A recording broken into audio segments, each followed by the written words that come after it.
Hey everybody, how you doing? I'm here to talk a little bit about crow or Charcot Foot, or however it's pronounced. It's something, I had gone to a foot doctor and I asked him to look at my right foot. I've broken it several times, had a couple surgeries on it, but it is facing 45 degrees out to the right, and all of my toes are smashed to the right.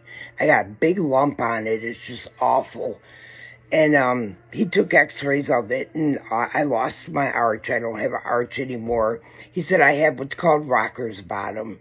And then he said I had that Charcot foot. I'm like, what the hell is that? I had no idea what it was. And in a way, I could blame my mess on it, but it's where your foot loses everything. The tendons and everything stop working, and the ligaments stop working, and it all falls flat, and you lose the feeling in your foot, which I done lost the feeling in my foot a while back, so I haven't had feeling in my foot for a long time. And he said the bad part about that is you can get infections from there and not know it. And if you don't get them, you don't know you have the infection, because it could start from the inside and it could be sepsis. And I was already hospitalized once for sepsis, and they thought it came through my right foot through a callus I had on there. They had split open. So they already felt like that's what caused me to get sepsis at one time. The thing is that I can't get regular treatment just to wear a brace and it'll all be better, because my bones are stuck that way. You can have surgery on there where your foot's all metal. They just put metal on everything. They take your toes and put metal rods through them, and they stick out your toes. The rods do. It's crazy. It's a massive surgery. And since I have really bad neuropathy, and when I went to go get the x-ray, he goes, did you know you broke your foot? I had no idea it was broken again for the third time. And I didn't feel it, which is another symptom of that Charcot's foot. It's another symptom where you just don't feel things. And so he put me in a boot to protect my foot and, to get rid of the break. And I wore the boot and all of that. So on the 18th of January, I go see a foot doctor in Oklahoma City. And it's to see whether or not they actually have to amputate my foot. I know that sounds like a drastic measure, but I have it so bad, and my bones are soft because of the neuropathy that I've had in my foot for years, that I probably cannot get a surgery to fix it. And it's very risky. You can't just keep it and walk around on it. And the amputation is what you get next.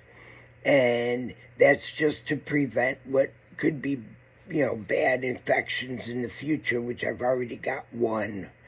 So that's, a check against me too, and the soft bones and everything. So, my family and we've been, preparing and thinking into the future, about with having a foot amputated. I mean, this is bigger than my kidney surgery to me, if you ask me. My left leg is very weak from my MS. I also had a knee replacement in my left leg about 4 years ago. They had a catastrophic failure, which is my patella. It can dislocate on its own, and it dislocates all the time, and I push it back in.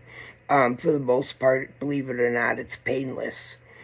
But I will have to have a strong left leg in order to learn how to, get around on crutches and stuff like that. Of course, I would get a fake leg, whatever you call those damn things. But I would get that if I need it, But this is just saying if I need it amputated. But, my foot doctor kind of just, prepared me for it because, how bad off it is. So, the big lump in the middle of my foot is a common trait of it. And that lump can get a ulcer on it or a callus on it, which I would because that's what's hitting the floor when I walk because I have no arch. I have a flat foot.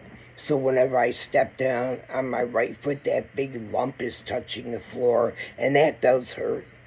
So, I've had a lot on my mind lately, of course, and trying to prepare, okay, when I do this and do that, I probably won't have a foot.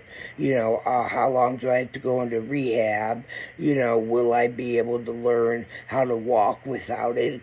With me having MS, that is an added complication to that. So we're just preparing for the worst because for the first time, the doctors will tell you, in the worst, it could be the worst could be this or the worst could be that. Well, this doctor, told me about it, and we're actually expecting the worst. And it's not being negative. I'm not being negative about it. I swear I'm not.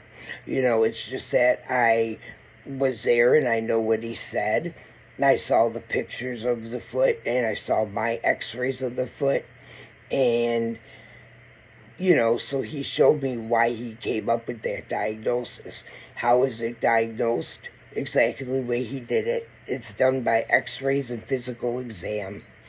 So he gave me the exam, and he took the x-rays and he showed me on the x-rays and on my foot exactly why he, how he came up with this. So I'm just really, asking for prayers, and if I see him, just don't, if I see him out of it or whatever, or anything like that on comments I make, it's just because I have a lot on my mind. It's weighing heavily on me because it's a big thing, for me to have done, especially with my multiple sclerosis. So, I really could use y'all's prayers for January 18th. For when I have my appointment with that doctor. And I'll keep y'all updated, I promise. So, take care, everybody. And I usually say keep on collecting, y'all. Because I usually make my baseball card videos. But this isn't for baseball cards. So, but, Happy New Year, everyone. Thanks for listening.